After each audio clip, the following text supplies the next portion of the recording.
എല്ലാവർക്കും ഞങ്ങളുടെ പുതിയൊരു വീഡിയോയിലേക്ക് സ്വാഗതം. അങ്ങനെ ഞങ്ങളുടെ അമ്മ ആഗ്രഹിച്ചതുപോലെ അമ്മയ്ക്കൊരു വാഹനം ഞാൻ വാങ്ങിച്ചു കൊടുത്തിട്ടുണ്ട്.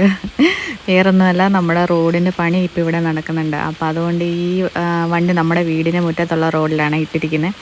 അപ്പോൾ അമ്മ ആദ്യമായിട്ടാണ് ഇത്രയും അടുത്ത് ഈ വാഹനം കാണുന്നത്. അപ്പോൾ അതുകൊണ്ട് അതിലിങ്ങനെ തൊട്ടും പിടിച്ചൊക്കെ നടക്കുമായിരുന്നു. പിന്നെ ഈ മഴയായതുകൊണ്ട്, പിന്നെ സൺഡേ അല്ലേ ഇന്ന്, അതുകൊണ്ടാണ് പണി നടക്കാത്തത്. പിന്നെ അതേപോലെ തന്നെ താഴത്തെ ചേച്ചിയുടെ മോൻ വന്ന് പറയണം, നിങ്ങൾ പുതിയ വണ്ടി മേടിച്ചല്ലേ, ഞാൻ ഡ്രൈവർ ആയിക്കോളാം, എവിടെയെങ്കിലുമൊക്കെ പോകുമ്പോൾ എന്നെ വിളിച്ചാൽ മതി എന്നാണ് ഈ പറയുന്നത്. അങ്ങനെ കുറച്ച് നേരം അവൻ അതിൻ്റെ മുകളിൽ ഇരിക്കുമായിരുന്നു. പിന്നീട് ഞാൻ പറഞ്ഞു, ഞങ്ങൾ പുതിയ വാഹനം വാങ്ങിച്ചല്ലേ, അതിന് ചിലവ് തരാമെന്ന് പറഞ്ഞുകൊണ്ട് ഞങ്ങൾ വേഫ് റോൾ മേടിച്ചിട്ടുണ്ടായിരുന്നു. പക്ഷേ ഈ വേഫ് റോൾ എനിക്ക് ഇഷ്ടപ്പെട്ടില്ല. കുറേ ഫ്ലേവേർഡ് ആയിട്ടുള്ള ചോക്ലേറ്റ്, സ്ട്രോബെറി, വനില ഇതെനിക്കിഷ്ടമല്ല. പക്ഷേ മറ്റേ വേഫ് റോൾ ഉണ്ടല്ലോ, ചോക്ലേറ്റ് മാത്രമായിട്ടുള്ള, അത് സൂപ്പറാണ് കേട്ടോ. പിന്നെ ഞാൻ മധുരത്തിൻ്റെ ആളും അല്ല. പിന്നെ എന്നാലും ചുമ്മാ ഒന്ന് കഴിച്ച് നോക്കി.